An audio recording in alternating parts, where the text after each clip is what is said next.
Hi, welcome to our 1.6 notes video. We're going to start by naming each polygon by its number of sides.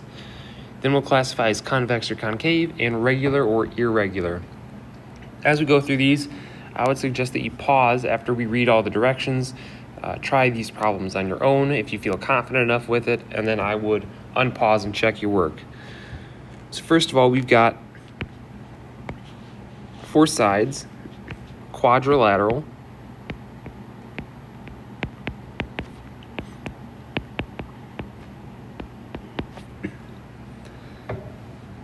so that's done. Then I need to classify as convex or concave and regular or irregular. So since this has all the angles pointing outward, none of these angles are concave or caved in.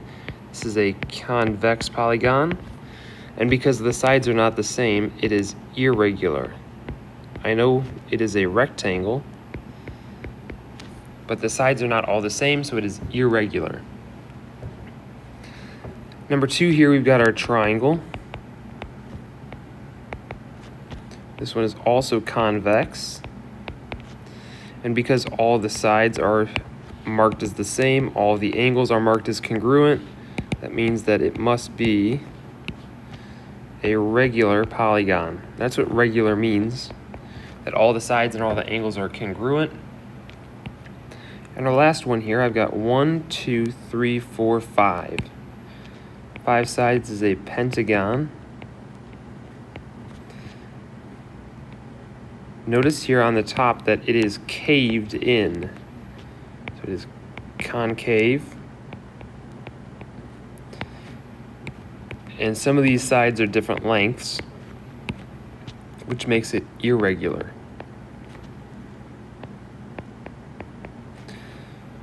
So concave means that it's caved in. Regular means that all the sides are the same, all the angles are the same, and counting up and just labeling it by the number of sides. You just need to have your number of sides, your polygon names memorized. So I'll scroll down a little bit. I'll give you a chance to try checkpoint 1 on the bottom there. If you need to pause the video, you can, and then unpause and check your work. This is an irregular convex quadrilateral.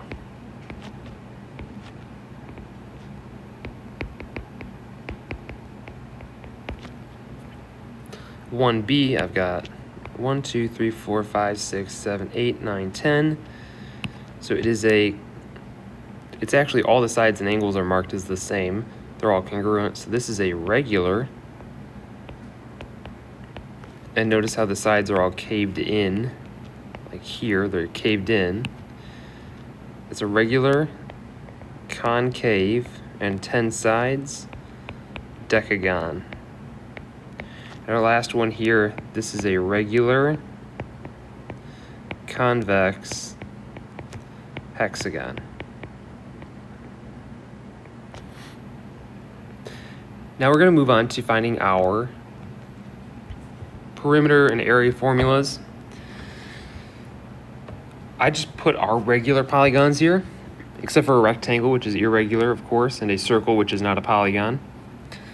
But a triangle, the perimeter would just be, if it's regular, 3s.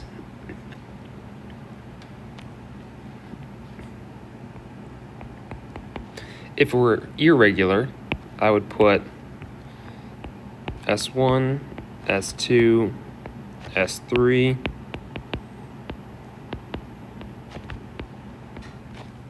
and the area would be 1/2 base times height. Here's your height.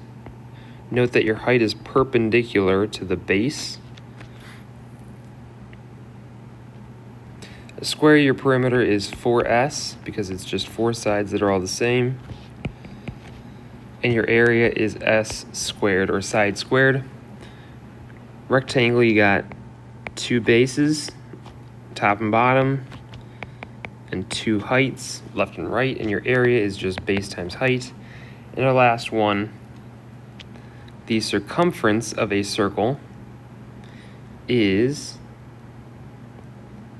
2 pi r, or pi times the diameter. And the area, of course, is pi r squared. So let's find the perimeter and circumference of each of the following figures.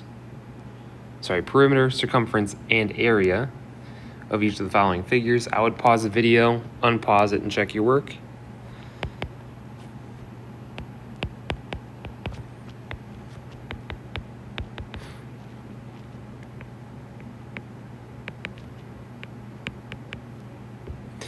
So here our perimeter would be 34 and the area is 60 meters and meters squared. Our circumference would be 14 pi centimeters and the area is 49 pi centimeters. And you can leave it in terms of pi. I would typically leave it in terms of pi. It's just a nicer way to write it. And our last one here, perimeter, I've got 16 all the way around.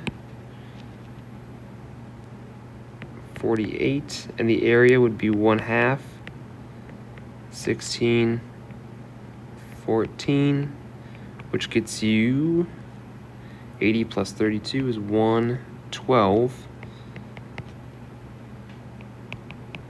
square feet. Why don't you try your checkpoint on page 58, 2A to 2C. Again, I would pause the video and then unpause it to check your work.